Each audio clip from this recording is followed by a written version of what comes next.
नमस्कार। जय जय श्री राधे। प्रेम से कहिए राधे राधे। हमारे चैनल प्रभु कृपा पर राधा रानी के करुण भावों से भरी दिव्य कथाएं सुनिए।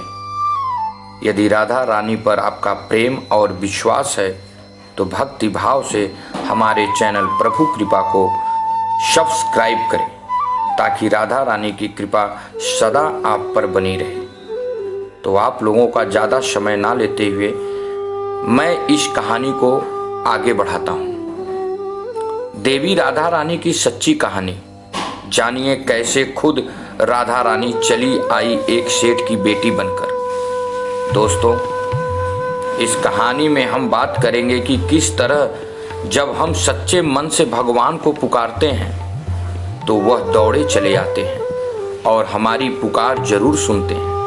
दोस्तों, भगवान को भी अपने एक सच्चे भक्तों की उतनी ही ज़रूरत होती है जितनी हमें भगवान की। तो आज मैं आपको बताऊंगा कि अगर आपके जीवन में किसी चीज़ का अभाव है तो उसकी जगह भगवान का भाव प्रकट करके आप जीवन से उसकी कमी दूर कर सकते हैं और आपकी परेशानी बहुत जल्दी माफ़ हो जाएगी। तो दोस्तों, आज हम बात करते हैं कि किस तरह बरसाना गांव में एक सेठ की पुत्री बनकर खुद राधा रानी आई। दोस्तों, एक बार की बात है, बरसाना गांव में एक सेठ रहता था जो बहुत धनी था। उसके 3 पुत्र थे परंतु उसकी कोई पुत्री नहीं थी। कुछ समय पश्चात उसकी पत्नी का देहांत हो गया और सभी पुत्रों की शादी हो गई। सभी पुत्र अपने अपने कार्य में व्यस्त रहने लगे। अपने बच्चों में अपनी पत्नी के साथ सेठ के दिल की बात सुनने वाला कोई नहीं था। सेठ को शुरू से ही इस बात का बहुत दुख था कि उसकी कोई पुत्री नहीं है, लेकिन अब उसकी पत्नी की मृत्यु के बाद उसको यह दुख और सताने लगा और वह इस बात को लेकर परेशान रहने लगा कि उसकी कोई पुत्री नहीं है।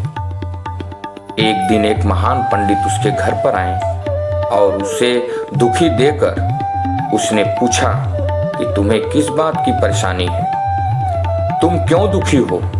तो उसने अपना दुख का कारण पंडित को बताया कि कोई मेरी पुत्री नहीं है, इस वजह से मुझे अपने जीवन में यह अभाव रहता है कि मेरी कोई पुत्री क्यों नहीं है। तो वह पंडित उसको कहता है, लोग यह भी कोई परेशानी की बात है, तुम राधा रानी को अपनी बेटी मान लो। हमारे जीवन में जिस चीज की कमी होती है उसको भगवान ही पूरा कर सकते हैं। परेशान होने से क्या होगा, तुम राधा रानी को अपनी बेटी मानो और उससे अपने दिल की बात किया करो। देखना, तुम्हें यह अभाव कभी नहीं सताएगा। सेठ को पंडित की यह बात अच्छी लगी और वह ऐसा ही करता।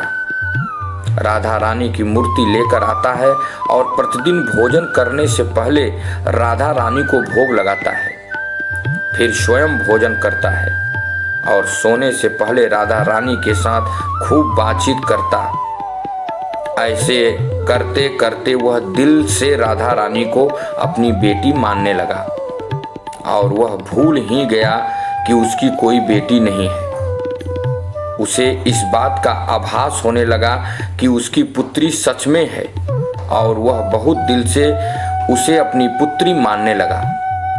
जब तक वह बात ना करता, उसे भोजन ना खिलाता, उसका मन नहीं लगता और जब वह बात करता तो उसके मन को बहुत संतुष्टि मिलती, जैसे उसे पता नहीं क्या मिल गया। तो दोस्तों, एक दिन सेठ के घर पर एक चूड़ी बेचने वाली मनहारन आती थी और वह उसकी बहुओं को चूड़ियां पहनाकर जाती थी। एक दिन वह चूड़ी बेचने घर पर आई और उसने सेठ के बेटे के 3 बहुओं को चूड़ी पहनाई। उसके साथ जब सेठ की बहुएं चूड़ी पहनकर चली गई तो उसके सामने एक हो और कन्या आई और उसने कहा कि मुझे भी चूड़ियां पहना दो। चूड़ी वाली ने सोचा कि शायद सेठ के घर पर कोई मेहमान आई हो, तो उसने उसको भी चूड़ी पहना दी।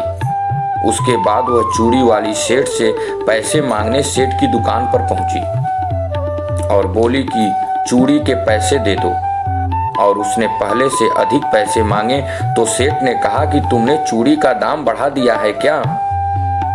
तो उसने कहा, नहीं, मैंने चूड़ी का दाम तो नहीं बढ़ाया, परंतु आज मैं 4 को चूड़ी पहना कर आई हूं। उसने कहा, मेरे घर पे तो 3 ही बहुएं हैं। तो उसने कहा, नहीं, मैंने आज 4 को चूड़ी पहनाई है सेठ। सेठ ने कहा कि तुमसे कोई गलती हुई है, मेरे घर पे तो चूड़ी पहनने के लिए मेरी सिर्फ 3 बहू हैं। तो उसने 3 के पैसे चूड़ी वाली को दे दिए और चूड़ी वाली भी बिना कुछ कहे पैसे लेकर अपने घर चली गई। रात को सेठ घर आया और हमेशा की तरह राधा रानी को भोग लगाकर और खूब सारी बातें कर सो गया। उस दिन रात को सेठ के सपने में राधा रानी आई और कहने लगी, बाबा, तुमने चूड़ी वाले को मेरी चूड़ी के पैसे क्यों नहीं दिए? जब तुम मुझे अपनी बेटी मानते हो तो तुमने मेरी चूड़ी के पैसे क्यों नहीं दिए? और ऐसा कहकर वह एक लाडली बेटी की तरह रोने लगी। यह सब देखकर सेठ की आंख खुल गई और वह भी रोने लगा। जब सुबह हुई तो वह चूड़ी वाली के घर गया और बहुत सारी स्वर्ण मुद्राएं उसके पैरों में रख दी और उसने बताया कि तुम कल सच बोल रही थी, तुमने कल 4 को ही चूड़ी पहनाई।